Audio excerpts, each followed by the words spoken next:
за който пловдивските баби стояха да се оплакват, че не могат да виждат заради влиянието на мобилните антени. Трета награда за Димитър Анестев за страхове по мобилното поле.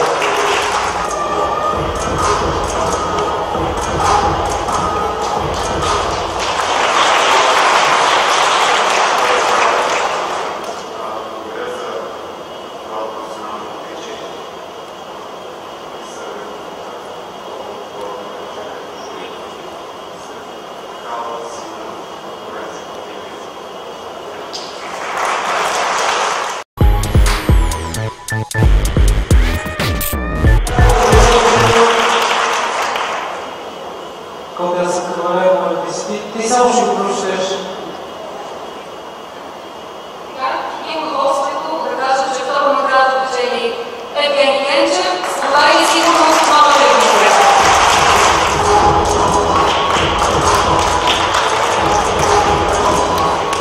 Благодаря за наградата.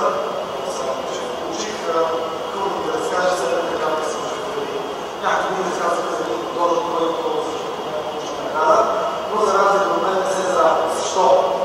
Защото факт е, че е отличен и че оценен за него говори за това, че изкуството му е разбрано. Което означава, че не е древно и че не е план. Аз обаче не приемам тази награда. Важно е добре, защото той все пак получил награда си.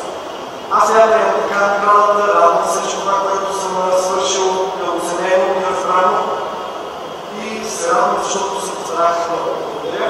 Благодаря за So don't be afraid, I will not any speech anymore because it's already very much exciting. I will just open the envelope. And the winner is first place in electronic media category, Nadisha da Silva, Villages Outreach for International Television.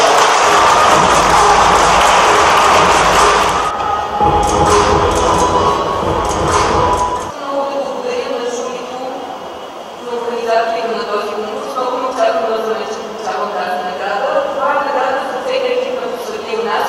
Екипа, който се опитва да разказва истории и да направи комуникациите достъпни до хората.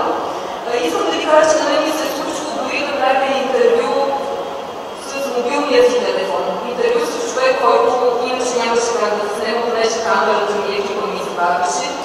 Иначе или трябваше да види как си тръгва, или трябваше да реагирам и това е телефон с него и ние така го излъчихме. Попаднах с този репортаж в много интересни места. Места, където не съм подозирала, че ще попадна, където срещнах хора, които не са докоснати от комуникацията и това са останали непоменени, истински и това ги прави необикновени. Има места, където има още много истории, които да бъдат разказани и надявам се всички ние да можем да стигнем до тях и да ви представим и на вас. Благодаря.